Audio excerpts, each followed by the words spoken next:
Alright, alright, alright. Hey guys, so I sounded super dead here and it was really bummy. So today we're learning and crafting 3 different things. The first one's going to be a little sunflower thing like this, where it has a vase on the bottom with little fake plants in it. And then we're going to do a second one where it's kind of like a live slice of the wood, you know, where it's got the bark around the edges. And it's going to be a little pumpkin type thing like that.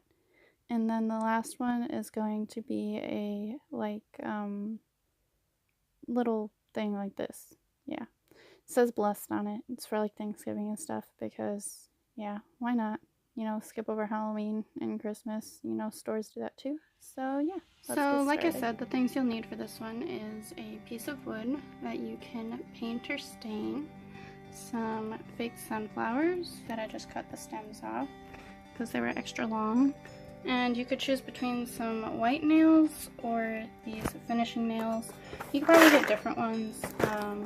These ones are just, tried to find some short nails that, you know, easy to nail into the board and stuff. And then just a hammer. So one thing I took the liberty of doing already was doing the nails and stuff.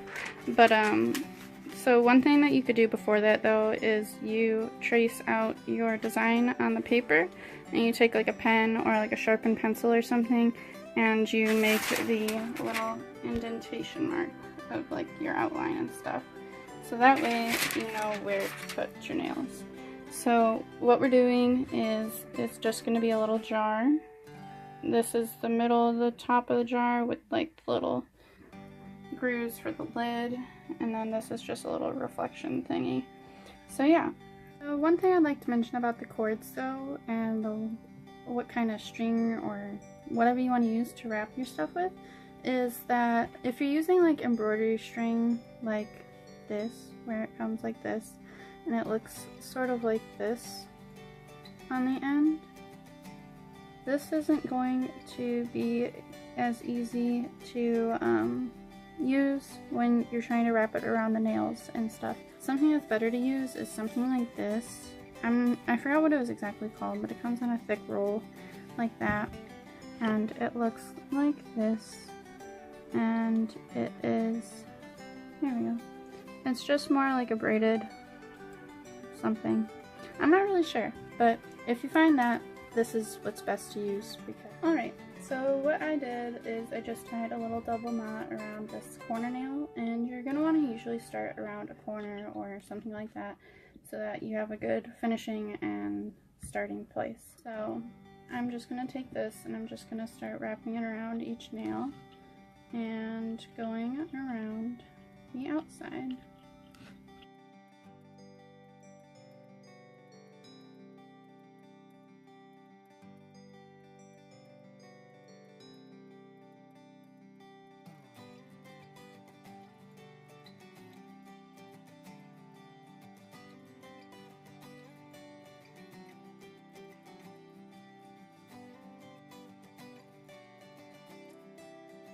Okay, so once you're finished with that, it should look something like this, or however you like your jar to turn out.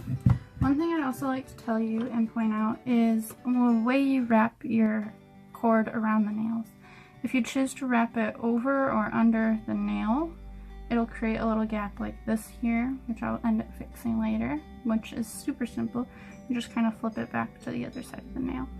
It also works around the corners. So like for around the corners, you're going to want to make sure you're going around the nail and not that way. Like don't wrap it clockwise or counterclockwise that way. Make sure you're wrapping it around the outside and up. So now that you have all this set up, you're going to get your flowers. My favorite are sunflowers, so that's what I'll be using today. And you're just going to be careful to slide it underneath your string, being sure not to get it caught so that it doesn't affect the looping. So I just have 3 because these are kind of extra large. Don't worry if they fall down like that. We'll fix it later. So yeah, just sure you get those in there and position them however you might want them. And this last one is going to go right in there. So I'm probably going to keep mine something like this.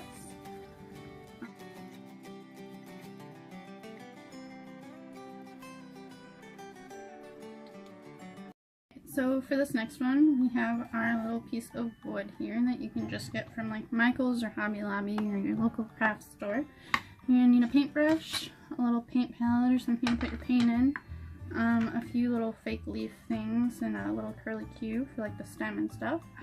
You're going to need a hot glue gun to attach that with, and you're also going to need some orange paint, and I'm also going to be using some rust colored Martha Stewart craft paint to paint in the little ridge curves. So yeah, let's get started. Right now I'm just going to be pouring some of the paint right onto the little tray here, and I'm going to just brush away. And when I'm doing this, I'm making sure that I don't go all the way completely to the edge because we want to keep that look in there. So what I'm doing is I'm just going to the edge of the bark ring. Okay, so now that that's finished, I've got my little orange pumpkin. As you can see in the reflection there, I just kind of lightly went over the wet paint with a dry brush right here to mark where I wanted to put the little ridges to make it look more pumpkin-y and more three-dimensional.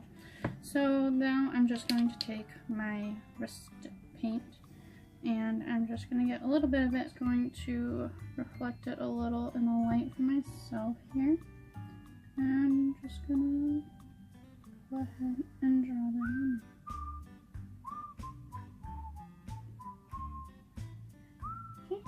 Okay, and so just like that, I have a little line right there. It's not the neatest right now. I'm going to go back and clean that up, and I will be back in and we're back, and it's all done and nice and orange with its lines.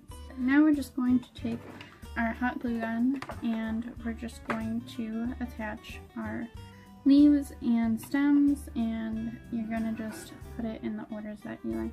For mine, I just used the leaves that came with the sunflowers from earlier in the previous craft, and I just found these laying around.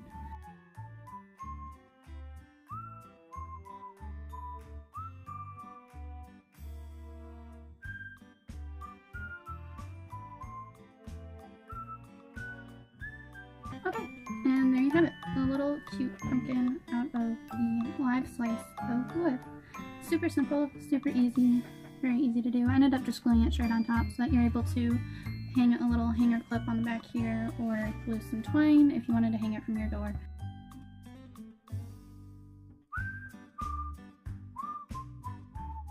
As for the last one, this last one is just super simple. It's a twine craft with a little canvas board, and so all you're going to need is your hot glue gun again, a little canvas. Mine is 12 by 12, but you can use whatever size you'd like.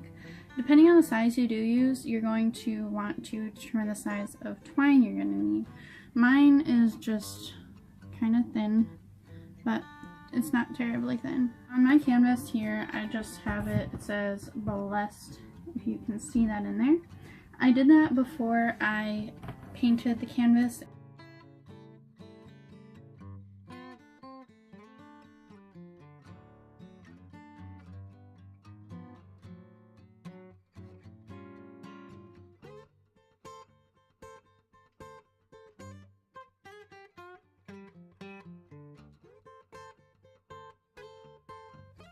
And we're done. So I have strings of glue everywhere, but that's fine. Here's the finished process. It is possibly backwards to you, but it says blessed. And looking back on it, I probably would have used a different font style. And also I see now why people usually use the extra large canvases with the extra large twine, because you get less of these little flyaway hairs on there, because those are kind of distracting and makes it look a bit messy. So yeah, I hope you enjoyed those crafts today. If you want to see more crafts or anything like that sort of stuff, let me know in the comments. Always, I'll read those. So yeah, my name's Heather. Super fun, super crafty. See you next time. Okay, bye.